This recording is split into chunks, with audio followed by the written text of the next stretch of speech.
ശബരിമലയിൽ നിന്ന് CPIM നേതാക്കൾ സ്വർണം കൊള്ളയടിച്ചിട്ടും ഹിന്ദുവിന്റെ സംരക്ഷകരെന്ന് അവകാശപ്പെടുന്നവർ ഈ വിഷയം ഉന്നയിക്കുന്നില്ലെന്ന് രാഹുൽ ഗാന്ധി വിമർശിച്ചു. Wherever the Prime Minister goes, he talks about temples, he talks about religion, he talks about God. But when he comes to Kerala, he does not raise the issue of Sabrimala temple. CPM leaders stole gold from Sabrimala temple, replaced it with brass. No action has been taken against them.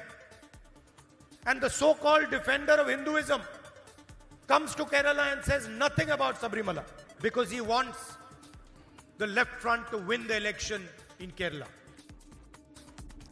സ്വർണം കട്ടവരെങ്ങനെ സ്വന്തം വീട്ടിലെത്തിയെന്ന് ആലോചിക്കണം എന്നായിരുന്നു രാഹുൽ ഗാന്ധിയുടെ ആരോപണങ്ങൾക്ക് മുഖ്യമന്ത്രി പിണറായി വിജയന്റെ മറുപടി. രാഹുൽ ഗാന്ധിക്ക് കൃത്യമായി മറുപടി ആള് പറഞ്ഞല്ലോ. അത് എങ്ങനെയാണ് ഈ കട്ടവരൊക്കെ സ്വന്തം വീട്ടിലെത്താനിടയായതെന്ന് ആലോചിച്ചാൽ അതിനുള്ള മറുപടിയായല്ലോ. ഞങ്ങൾക്ക് അങ്ങനെയുള്ള തകരാറുകളൊന്നും ഇല്ലല്ലോ അക്കാര്യത്തിൽ. അത് ഞാൻ തന്നെ പിന്നെ കൂടുതൽ പറയേണ്ടതില്ലല്ലോ. ശബരിമലയിലെ സ്വർണ്ണക്കൊള്ളക്കാരെ ജയിലിലടയ്ക്കാൻ ഇന്ത്യക്ക് മാത്രമേ കഴിയൂ എന്നായിരുന്നു BJP സംസ്ഥാന അധ്യക്ഷൻ രാജീവ് ചന്ദ്രശേഖറിന്റെ പ്രതികരണം.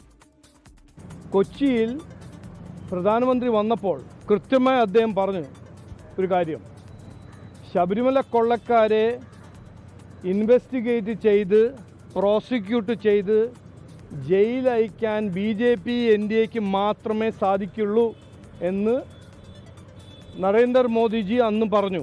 അതിൻ്റെ ഒപ്പം അദ്ദേഹം പറഞ്ഞത് ഇത് മോദീൻ്റെ ഗ്യാരണ്ടിയാണെന്ന്, അവരെ ജയിലിൽ അയക്കുന്നു.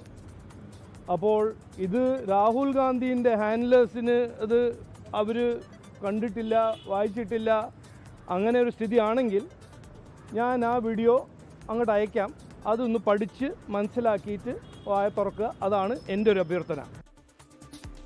ഷഫീദ് റാവുത്തർ തിരുവനന്തപുരത്ത് വിവരങ്ങളുമായി ചേരുകയാണ്. ഷഫീദ്, BJPയേക്കാൾ കൂടുതൽ ശക്തമായി UDF, കോൺഗ്രസ് ഈ വിഷയം ശബരിമല സ്വർണ്ണക്കൊള്ള ഇപ്പോൾ സർക്കാരിനെതിരെ ഒരു ആയുധമാക്കുകയാണ്. അതിന് രാഹുൽ ഗാന്ധി നേരിട്ടെത്തി ഈ രീതിയിലുള്ള പ്രസ്താവനകൾ നടത്തേണ്ട ഒരു സാഹചര്യം കൂടി ഉണ്ടായിട്ടുണ്ട്.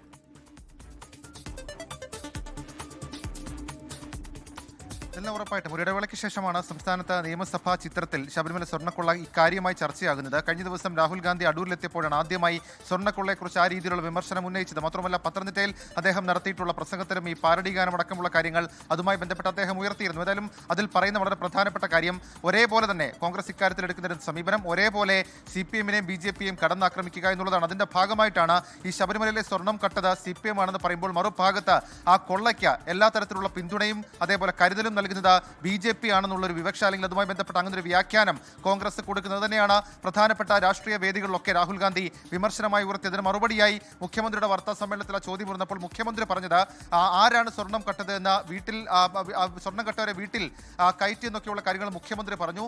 AK ആന്റണിയും സമാനമായ പ്രതികരണം നമ്മൾ ഇന്ന് കണ്ടതാണ്. അതായത് ഈ സ്വർണം കട്ടവർ വീട്ടിലുള്ളവരാണെന്നുള്ള മറുപടിയാണ് മുഖ്യമന്ത്രി പറഞ്ഞതെന്ന് ചോദിച്ചപ്പോൾ AK ആന്റണി അതിന് പറഞ്ഞത്, എന്നാൽ ഹൈക്കോടതി നിശ്ചയിച്ച പ്രത്യേക അന്വേഷണ സംഘം അറസ്റ്റ് ചെയ്തതൊക്കെ CPMകാരെയാണ് എന്നുള്ളതാണ്. ഏതായാലും ആ വിഷയത്തിൽ നിലവിൽ ഇപ്പോൾ ചർച്ച പുരോഗമിക്കുകയാണ്. BJP ആകട്ടെ ഈ വിഷയത്തിൽ BJPക്ക് മൗനമില്ല. മാത്രമല്ല BJP ഈ കൂട്ടരെയൊക്കെ ശബരിമല അയ്യപ്പന്റെ സ്വർണം കട്ടവരെയൊക്കെ തുറങ്കലിലടയ്ക്കണമെന്ന നിലപാടാണെന്ന് BJPയും വ്യക്തമാക്കുന്നുണ്ട്. ഏതായാലും വെറുതെ അങ്ങ് പറഞ്ഞു പോകുന്നതല്ല കോൺഗ്രസ്. അതിനപ്പുറത്തേക്ക് കോൺഗ്രസ് അധികാരത്തിൽ വന്നാൽ ശബരിമലയിലെ സ്വർണം മോഷ്ടിച്ചവരെ തുറങ്കിലടയ്ക്കുമെന്നുള്ള കാര്യം അത് രാഹുൽ ഗാന്ധി തന്നെ ഇതുമായി ബന്ധപ്പെട്ട് വ്യക്തമാക്കിയിട്ടുണ്ട്. ദിൽന,